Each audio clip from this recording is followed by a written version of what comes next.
आज व्यवहार भानु हूँ, इस पुस्तक की भूमिका पूरी हो जाएगी। तो हम पढ़ रहे थे इसलिए किस लिए। पीछे एक सार रूप में एक पंक्ति आई थी कि कोई भी मनुष्य थोड़ी सी विद्या पा करके भी अगर अच्छी शिक्षा हो उसके पास तो उसका कोई भी कार्य बिगड़ता नहीं। इसलिए किस लिए उत्तम शिक्षा के लिए आज्ञा आया है। उत्तम शिक्षा के लिए किस लिए कि जिससे कोई कार्य ना बिगड़े, उसके लिए मैं कौन, स्वामी दयानंद जी। इसलिए मैं मनुष्यों को उत्तम शिक्षा के अर्थ, मनुष्यों को तो कौन से मनुष्यों को, हिंदू हैं, मुस्लिम हैं, सिख हैं, ईसाई, कौन से मनुष्यों को, सभी के लिए, कोई भी मनुष्य है सब के लिए, सबको उत्तम शिक्षा के लिए। अब देखो हिंदू हैं, मुस्लिम हैं, सिख हैं, ईसाई, ऐसे संसार में भी भाग बने हुए हैं मनुष्यों के। लेकिन हम देखें जैसे कुछ कारें जा रही, कारें अलग अलग कंपनी की कारें हैं, किसी ने किसी कंपनी कोई कार निकाल ली, किसी ने कोई निकाल ली। देखिए हम उनके अलग अलग नाम हैं पर सभी हैं क्या, कारें हैं। अब ऐसे कोई होंडा है, कोई पल्सर है, मोटरसाइकिल्स के नाम होते हैं ना, इन सब में है क्या, वो सभी मोटरसाइकिल्स हैं। अब नाम तो दे दिया, हिंदू है, मुस्लिम है, सिख हैं, ईसाई हैं, बौद्ध हैं, जैन हैं, लेकिन सभी हैं क्या, मनुष्य। तो सभी मनुष्य हैं, सबके वही दो हाथ हैं, वही दो आँखें हैं, वही दो कान हैं, नाक हैं, वैसा ही है। सबके पास बुद्धि है, हृदय है। अब कोई डॉक्टर है, कोई डॉक्टर किसी व्यक्ति का इलाज करे तो वो ये देखेगा ये मुस्लिम, इसका शरीर तो अलग होता होगा, या हिंदू, इसका शरीर तो अलग होगा, इसका इलाज के लिए अलग तरह के उपकरण चाहिए, इनका शरीर ही अलग तरह का बना है। जब कोई ऐसा हो जाए तो उनको ऐसा देखना पड़ता है कि कौन सा है और अलग उपकरण लेकर के आए। उसके लिए क्या दिखाई देंगे, सभी एक जैसे। आप साइंस में पढ़ेंगे कितनी हड्डियाँ होती है मनुष्य में, 206। अच्छा किस में होती है 206, हिंदू में होती है, मुस्लिम में होती है, सभी में होती है, एक मनुष्य में। तो सब में एक मनुष्य है, चाहे वो हिंदू है, मुस्लिम, लेकिन सब में कॉमन क्या है, सामान्य क्या है कि वे मनुष्य हैं। एक बात तो हमारा मनुष्य होना, दूसरी बात फिर अंतर कहाँ आ रहा है। एक मनुष्य दूसरे मनुष्य से भिन्न हो जाता है, किस कारण से, वो है शिक्षा। उसकी शिक्षा क्या हुई है।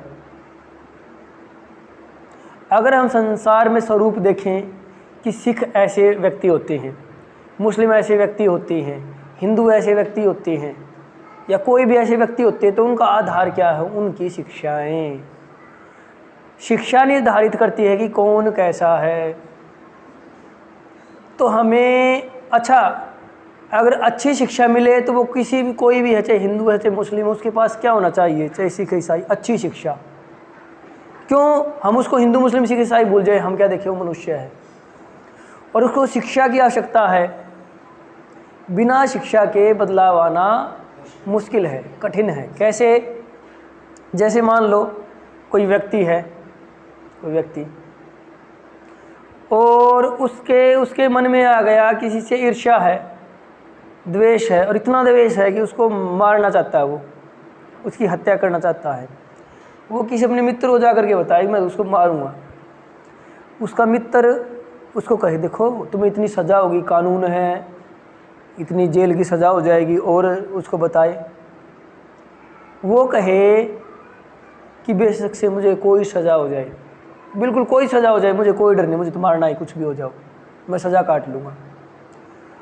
अगर वो कोई किसी को मारना चाह रहा है तो सज़ा भी नहीं रोक पा रही, उसको सज़ा बेशक मिल जाए, उसको सज़ा मिल जाए, पर उसको सज़ा का उस पर कोई प्रभाव नहीं, कोई डर नहीं।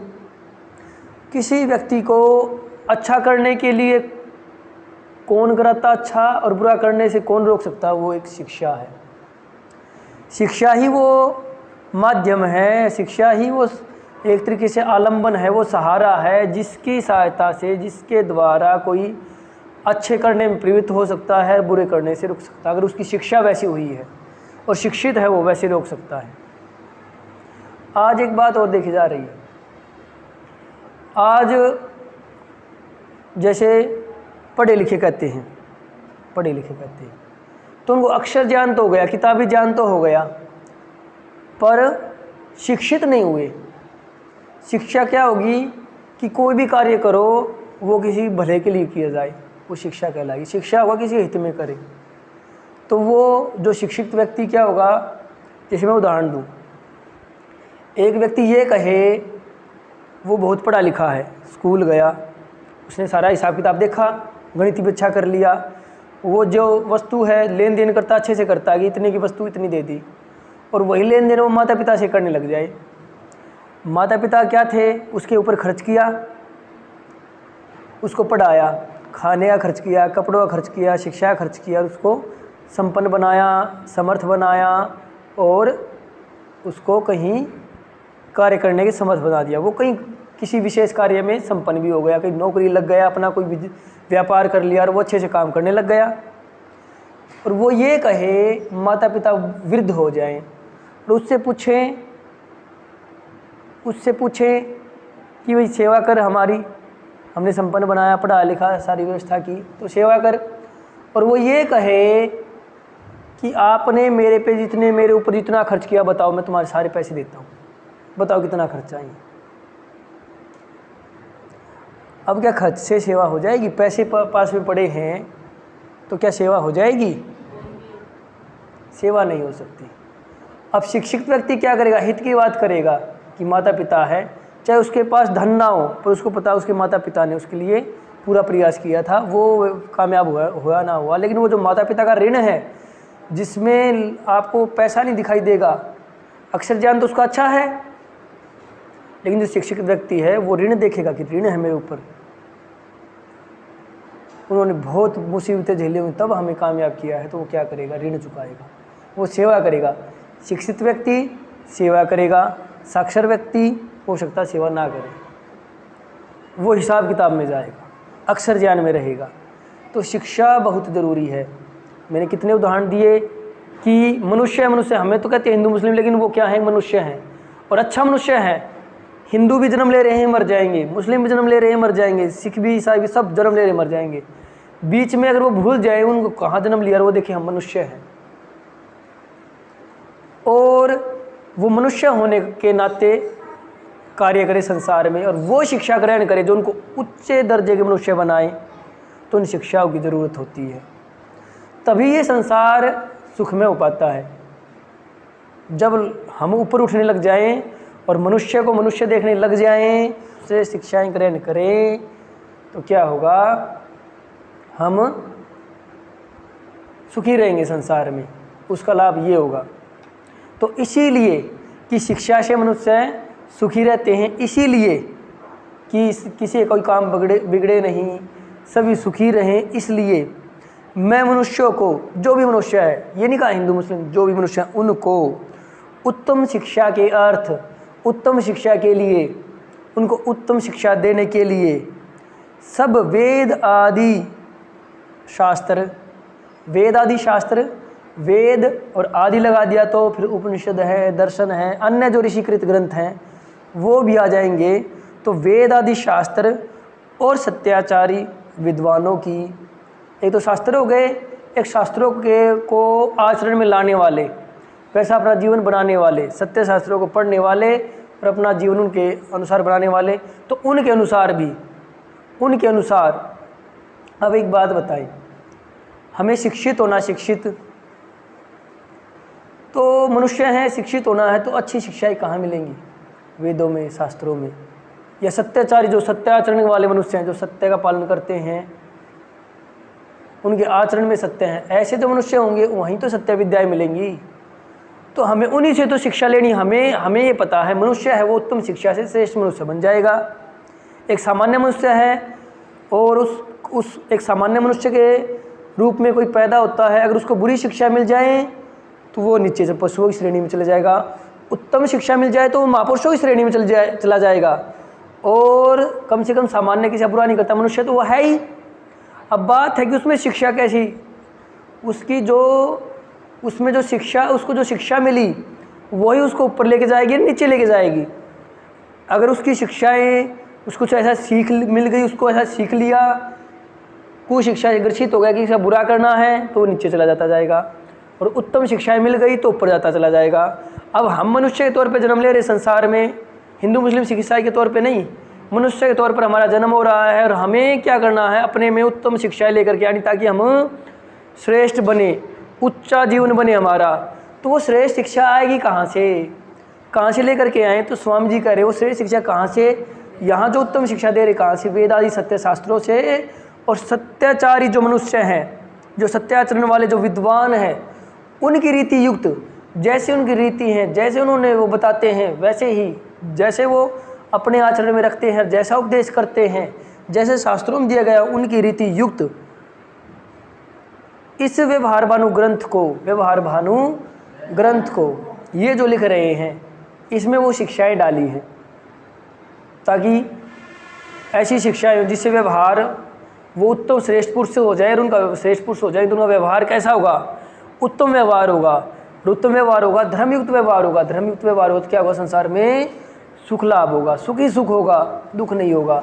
तो इसलिए वेदादि सत्य शास्त्रों और सत्याचारी विद्वानों की रीति युक्त इस व्यवहार भानु ग्रंथ को बनाकर प्रसिद्ध करता हूँ। प्रसिद्ध करना क्या होता है, प्रसिद्धि क्या होती है, ख्याति, उसका पता चलना। कोई प्रसिद्ध है, जितना ज़्यादा प्रसिद्ध है, इसका अर्थ ये हुआ, इसका अभिप्राय ये हुआ, उसको उतने ज़्यादा व्यक्ति जानते हैं। हाँ, तो पहले ये लिखा, फिर प्रसिद्ध करना का अर्थ ये बना कि सबकी जानकारी में लेकर के आए, सबके आगे रख रहे हैं। देखो मैंने ये पुस्तक, ये लघु ग्रंथ, ये क्या है कि लघु ग्रंथ है, जो उत्तम शिक्षा ग्रहण करवाए, धर्म का ग्रहण करवाए, धार्मिक बनाए, उनको क्या कहते हैं, ग्रंथ। तो ये एक लघु ग्रंथ है, छोटा ग्रंथ है। तो कह रहे हैं, तो रीति युक्त इस व्यवहार भानु ग्रंथ को बनाकर प्रसिद्ध करता हूँ कि जिसको देख और दिखा का ये अर्थ बनेगा, हमें अपना आचरण सुधारना है, उत्तम शिक्षा ग्रहण करनी है, तो कहाँ से करें, तो हम इसको देख सकते हैं। इससे देख करके उन अक्षर ज्ञान से हम अपना आचरण श्रेष्ठ बना से व्यवहार मिला करके, तो इसमें देख सकते हैं। और कोई और है, उसको कहीं देखो उत्तम शिक्षा तो ये है, वो कहते तुमने कहाँ पढ़ ली, तुम दिखा सकते, देखो ये ऋषियों ने ऐसी बात कही है, देखो ऋषि ने ग्रंथ लिखा है, और देखो एक सत्याचारी मनुष्य ने कोई ग्रंथ लिखा है, महापुरुषों ने ग्रंथ लिखे, और देखो उन्होंने ये, तो ऐसा हमारा आचरण होना चाहिए, ऐसे कार्य हमें करने चाहिए। तो हम देख भी सकते हैं अपने को सुधारने के लिए, और किसी अन्य को सुधारने के लिए उसको दिखा भी सकते हैं। तो इस ग्रंथ को देख दिखाकर पढ़ाकर हम पढ़ सकते हैं, स्वाध्याय कर सकते हैं और पढ़ा सकते हैं, जैसे हम आपको पढ़ा रहे हैं। आप क्यों पढ़ा रहे हैं, ताकि उत्तम शिक्षा मिले। उत्तम शिक्षा के लिए पढ़ा करके मनुष्य अपनी संतान, सभी मनुष्य अपनी संतान, जो उनकी संतानें हैं उनको तथा विद्यार्थियों का आचार अत्युत्तम करे। जो आचरण है उनका व्यवहार है वो अति उत्तम करे। कैसे करे उस आचरण को, शिक्षा के द्वारा। अब मेरा आचार व्यवहार है, आपसे मेरा कार्य पड़ रहा है, जैसे मैंने कई उदाहरण पीछे दिए हैं। कोई व्यक्ति है और दूसरे को हानि पहुंचा रहा है, क्योंकि उसके पास लाभ पहुंचाने की उसको पता ही नहीं पहुंचाना होता, उसको पता ही नहीं उसको लाभ मिलेगा, उसने वो सीखा ही नहीं। तो उसको किसकी आवश्यकता है, उस उत्तम व्यवहार के लिए, उत्तम आचरण करने के लिए एक सुशिक्षा की, उत्तम शिक्षा की आवश्यकता है।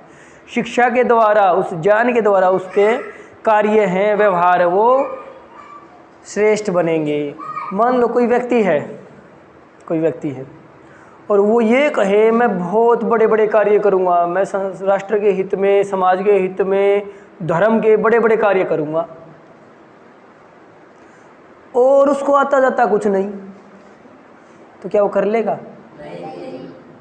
हमें अगर श्रेष्ठ आचरण बना रहा है, श्रेष्ठ कार्य करने हैं, तो हमें वैसी हमारे अंदर शिक्षाएं होनी चाहिए, वैसी हमारे पास उनको उसकी योग्यता होनी चाहिए। तो उस योग्यता को बनाने के लिए, उस श्रेष्ठ आचरण को बनाने के लिए, ये अभी हमारे पास ही पुस्तक उस साधन में।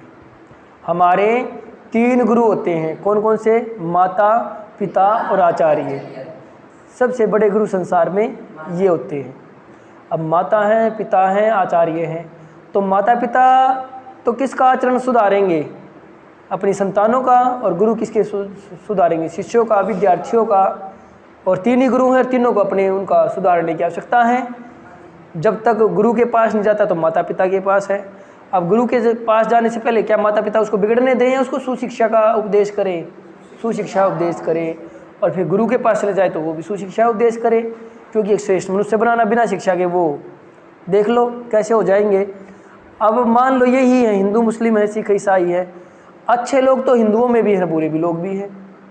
चोरी इनमें भी करते हैं, धार्मिक इनमें भी है, हत्यारे इनमें भी, अच्छे इनमें भी, हर किसी में है।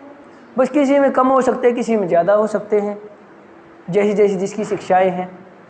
तो उसका अच्छा होने का, बुरा होने का आधार हिंदू मुस्लिम नहीं है, उसकी शिक्षाएं हैं। शिक्षा उसको कैसी मिल रही हैं? अगर शिक्षाएं अच्छी होंगी तो श्रेष्ठ बनेंगे, और शिक्षाएं बुरी होंगी तो नीच बनेंगे। तो शिक्षाओं को श्रेष्ठ मनुष्य बनाने के लिए, श्रेष्ठ मनुष्य बनाने के लिए उसको उत्तम शिक्षा कौन देंगे? माता पिता और गुरु देंगे। तो इसलिए कह रहे हैं कि इस ग्रंथ को लिखा है जिसको देख दिखा पढ़ पढ़ा कर मनुष्य अपनी संतान, मनुष्य में गुरु भी आ गए, माता पिता भी आ गए, माता पिता अपनी संतानों को और गुरु अपने विद्यार्थियों का जो आचार है, आचार व्यवहार है, वो क्या करे? अति उत्तम करे। उससे क्या लाभ मिलेगा? कि जिससे आप वे अपने आप स्वयं, माता पिता भी और गुरु भी अपने आप भी, और वे उनके जो शिष्य हैं, जो संतानें हैं, वे सभी सब दिन सुखी रहें। आगे लिख रहे हैं इस ग्रंथ में, किस ग्रंथ में? इस व्यवहार बानु ग्रंथ में। इसमें कहीं कहीं का क्या अर्थ बना? कि हर जगह नहीं, कहीं कहीं पर प्रमाण के लिए मान लो स्वामी जी ने कोई बात लिखी कि ये उत्तम शिक्षा इस पुस्तक में लिखी हुई, वो कहीं हम क्यों माने ये उत्तम शिक्षा है? तो उन्हें प्रमाण दिया, देखो वेद शास्त्र, प्रमाण आगे आएंगे कि वेद ये कहता, वेद में ये शिक्षा आई, उस शास्त्र में, उस ग्रंथ में ये बात आई, मैं जो बात कह रहा हूँ वो शास्त्र कह रहा है। तो वो प्रमाण के लिए अपनी बात को, जो उत्तम शिक्षाएं इसके द्वारा मनुष्य को दे रहे हैं, उसको प्रमाणित करने के लिए, उसको सत्य ठहराने के लिए क्या कर रहे हैं? उसके प्रमाण के लिए संस्कृत, तो संस्कृत में हमारे शास्त्र हैं, तो यहाँ संस्कृत में केवल शास्त्रों वाली बात मिलेंगी, शास्त्रों में दी गई हैं। वेद का कोई मंत्र मिलेगा, शास्त्रों के श्लोक मिलेंगे, तो वो जो हैं संस्कृत में, और सुगम भाषा, फिर उसका जो अर्थ है और जो अपने आप से भी सत्पुरुषों के अनुसार जो दे रहे हैं, लिख रहे हैं, वो क्या होंगी? उसकी भाषा कैसी लिखी है? सुगम्य, हमें अच्छे से सरलता से सहजता समझ में आए, वो सुगम होता है। तो सुगम भाषा लिखी, और अनेक उपयुक्त दृष्टांत, एक तो दृष्टांत दिए हैं। दृष्टांत जैसे कैसे? जैसे मैंने एक दृष्टांत दिया, गडरिये की कहानी बताई, तो ये क्या है? दृष्टांत। और उपयुक्त क्या है? कि ये किस लिए बताया, ये कहाँ जोड़ के बता रहा था? मैं अपनी किसी बात को बताना चाह रहा था, उसको समझाने के लिए, उससे मिलता जुलता एक मैंने उदाहरण दिया, एक कहानी सुनाई। तो वो अगर मैं अपनी बात रख रहा हूँ और वो कहानी उसको अच्छे से समझा पा रही है, जो मैंने छोटी सी कहानी सुनाई, तो वो उपयुक्त है उसके लिए। तो जो दृष्टांत है, दृष्टांत मतलब जिसको देख करके, जिसको समझ करके हम उस बात को समझ ले। से गडरिये से हमने ये समझ लिया वो झूठ बोलता था तो उसने हानि कर ली, अगर हम झूठ बोलेंगे तो हानि कर लेंगे, हम झूठ बोलेंगे इसे अपनी हानि कर लेंगे, इसके लिए हमने गडरिये का दृष्टांत देखा, उसकी कहानी देखी, तो वो इस बात में उपयुक्त थी। तो ऐसे ही स्वामी जी भी इसमें दृष्टांत देंगे, ऐसे छोटी छोटी कहानियाँ बताएंगे, उपयुक्त दृष्टांत देकर सुधार का, उस दृष्टांत से हम क्या करें? अपने सुधार का करें, सुधारें अपने आप को, अपने आचरण को सुधारें, अपने मनुष्य जीवन को श्रेष्ठ बनाएं अच्छी शिक्षा को ग्रहण करके। तो सुधार का अभिप्राय प्रकाशित किया है। तो उन्हें उनका जो अभिप्राय है, अभिप्राय का अर्थ होता प्रयोजन, उद्देश्य। तो उन्होंने ये दृष्टांत दे करके, उपयुक्त दृष्टांत दे करके सबको सुधारने का क्या किया है? प्रयोजन, अपना उद्देश्य प्रकाशित किया है, स्पष्ट किया है, हमारे सामने रखा है कि जिसको सब कोई का अर्थ है प्रत्येक मनुष्य, प्रत्येक मनुष्य, और कोई मनुष्य चाहे छोटा है चाहे बड़ा है, कोई भी छोटे से लेकर बड़े तक सब कोई तो सुख से समझ के अपना अपना स्वभाव सुधार। स्वभाव कैसा? हम मनुष्य में 3 सत्ताएं होती हैं, गुण, कर्म, स्वभाव। जितने जितने गुण, कर्म और स्वभाव श्रेष्ठ होते हैं, मनुष्य उतना ही श्रेष्ठ कहलाता है। तो यहाँ आया स्वभाव होता है, जैसे किसी का क्रोधी स्वभाव, उसको क्रोध जल्दी आ जाता है, धैर्य नहीं होता, वाला जल्दी हो जाता है। तो बहुत से स्वभाव हमें अब धैर्यवान बने या उतावला बने। मान लो कोई कहीं यात्रा में जा रहा है और वो प्रतीक्षा कर रहा है कि कोई वाहन आए और उसको जाना है। मान लो एक बस आनी है 15 मिनट में बस आनी है और उसको 20 किलोमीटर की यात्रा तय करनी है, और 15 मिनट पहले का ऑटो आ गया और वो उतावला है। अब 15 मिनट है, अभी जल्दबाजी की और ऑटो में बैठ लिया। बस आई 15 मिनट बाद, तो वो ऑटो को 20 किलोमीटर जो यात्रा तय करनी है, ऑटो चाहे 15 मिनट पहले निकली हो, लेकिन पहले कौन पहुंचाएगी? बस पुलाई। तो हम ऐसे कार्यों में जल्दबाजी कर देते हैं, वो काम बिगाड़ देते हैं। अगर हमारे अंदर धैर्य हो, धैर्यवान हो, ऐसे क्रोध कर लेते हैं, कोई किसी व्यक्ति की जल्दी क्रोध आता है तो दूसरे उससे दूर भागेंगे, उसका सहयोग नहीं करेंगे तो उसके काम बिगड़ जाएंगे। तो स्वभाव कैसा होना चाहिए? हमारा उत्तम स्वभाव होना चाहिए, क्रोधी ना हो, धैर्यवान हो। ऐसे अनेक हैं। तो स्वभाव अच्छा होगा, हमारे गुण अच्छे होंगे, हमारे कर्म अच्छे होंगे तो हम श्रेष्ठ बन जाएंगे। तो अपना अपना स्वभाव सुधार के अच्छी शिक्षाएं हमारे अंदर आ जाए तो हमारा स्वभाव क्या हो जाएगा? सुधर जाएगा, श्रेष्ठ स्वभाव हो जाएगा। उनको सुधार के सब उत्तम व्यवहारों को सिद्ध किया करें। शांति शांति शांति।